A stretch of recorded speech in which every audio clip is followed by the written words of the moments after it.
afternoon to you all. Good afternoon. First of all, allow me to congratulate the officers who are had first, who have been sworn in this afternoon, and I am certain that these officers will perform their duties, and especially in what promises to be a tumultuous 5-6 months that are coming before us. But I'm sure I am sure that you are ready, and that the roles that you will be playing, albeit sometimes unacknowledged by the general public, will certainly be an important one, and we are counting on you to use whatever powers you have and your organization to make sure that the upcoming campaign and elections will be one that will be peaceful, will be fair, and will bring about a smooth transition to the next administration. I am happy to have been able to come and be with you this afternoon, simply because of the influence and what is actually a quiet but very potent organization. I think perhaps if we go around the general public and ask them what MASO is, very few people would understand exactly what it is that you do. But we know that the invaluable service that you do, not only in times of a campaign, in times of conflict, but also in the everyday lives of all our schools, and even in the beginnings of the training and preparation of our uniformed services. This is particularly important now because of some worrying developments. Marami tayong nakikita na bagong pangyayari na hindi natin nakikita noon. And what I am referring to here is, I always explain that I have been in politics for a very long time, and as a politician we run surveys. And in those surveys, one of the main questions that we ask, ano ang sa palagay ninyo, ito yung pagkaraniwan ng mamamayan, ano ang sa palagay ninyo ang pinakamalaking problemang hinaharap ninyo na pang-araw-araw? And of course, ang mga sagot ay laging yung presyo ng bilihin, walang trabaho, maraming mahirap, sometimes peace and order comes in. But in all the years, I have been running surveys and asking people what their main concerns were. This is the first time, this was a survey we did late last year, around December. It is for the first time that I saw at the top of the list drugs and criminality. And this is a very worrisome development. It seems to indicate that we have yet to formulate a proper anti-illegal drugs policy, which includes all the elements of society.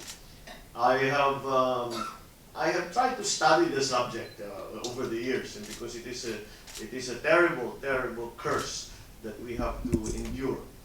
And I look around at the experience of other countries when it comes to this issue, and specifically the United States.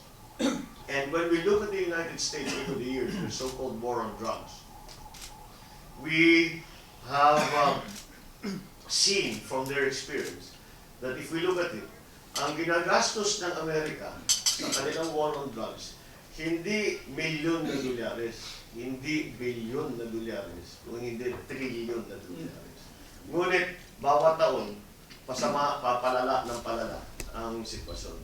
So, throwing money at the problem is not going to be sufficient to solve that problem, or at least to make inroads and to make progress against, as I call it, this curse of illegal drugs and the syndicates in our country.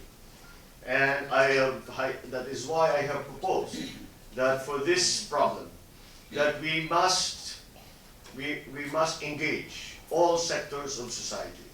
Dahil ang sa palagay ko, pag tinitingnan ko, alaasan naman yung mga lugar na hindi malala ang drug problem o yung pinaka maganda ang kanilang sitwasyon tungkol nga dito sa illegal drugs. At ang nakikita ko ay kailangan patibayin ang nuclear family. Kung saan matibay ang pamilya, kung saan magandang influence ng magulang sa kanilang mga anak, kung saan cohesive ang nuclear family, nakikita naman natin na parang naman nakakatulong ito sa problema ito. And that's why that's why I've come to the conclusion that it is not going to be just the problem of the uniformed services, not just the police, not just PIDEA, not just any of the agencies of government, but it will require the involvement of course, as I mentioned, parents, teachers, even the church, even all kinds of other civic organizations, and I think all aspects of our society to come together to make a concerted effort that we have to fight this, because what we are talking about is beyond criminality, which is severe. Beyond criminality, what we are also talking about is the future of our country. Because as we all know, the drug syndicates target and victimize young people more than others. And as they target and victimize those young people, then we are seeing the targeting and victimization of our future. And that is a very bad development, and that is something we cannot allow to continue. In any case, that is the message that I have carried forward, and I think we all have, as I mentioned, we all have a role to play. And again, with the influence of this organization, I think there is much that we can do. There is much that we can propose so that we can begin to see the improvement of that situation. But to come now we're coming also to what is the beginning. Today we have 2 weeks or a little bit more until the beginning of the campaign period. Alam naman natin kapag nagkakaroon ng lalo na ganitong mainit na kampanya at halalan, nakikita natin kung saan napupunta. Politics was once described to me by my father as war without shooting. And I looked at him and I said, pero kung minsan may shooting din. And that is the kind of, sabi niya, ganun kasi napakainit ng labanan. At siyempre, when you have people who are willing to go outside the law to try and achieve their ends, ganyan ang nangyayari. But again, with a peaceful and fair election is something that we pray for and that we work towards. And again, the influence and the roles that will be played by your members will be key to all of that. And I'm happy to say, I would also like to add at this point my gratitude for all your expressions of support.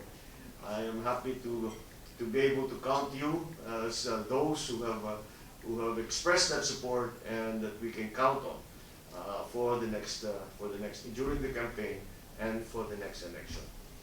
I am happy to be able to say that as far as I can tell, mukha naman maganda naman ang pagtanggap ng tao sa aking kandidatura, sa aking mensahe na ibinibigay.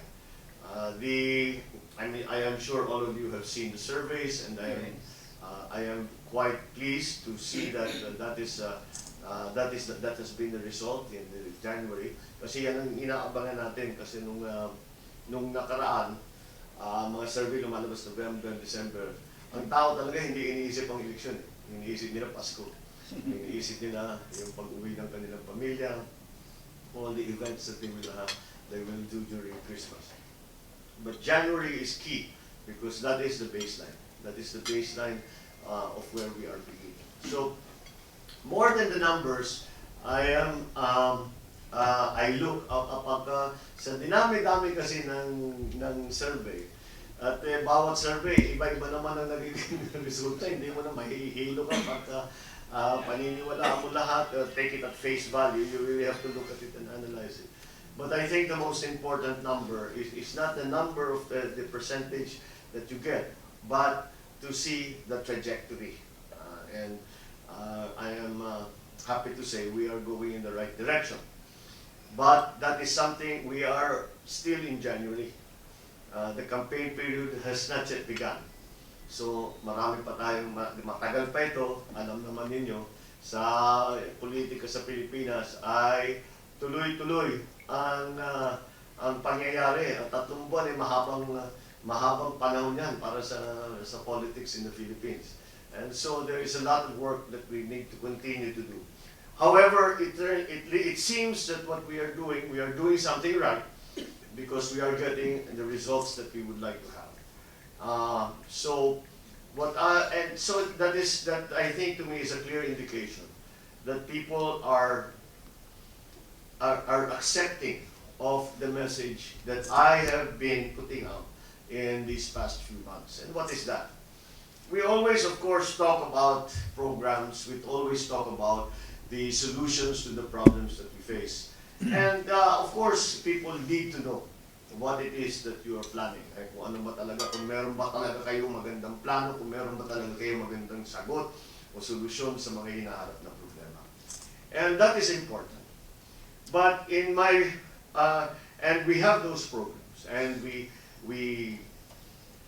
enumerate all of the measures that, in my view, need to be taken, need to be pursued para maging mas maganda ang buhay ng ating mga kababayan. But the main theme that I have constantly been speaking on is because it comes down to unity. Because when I look at the problems that we face, and I think these are problems for which we already have found solutions before.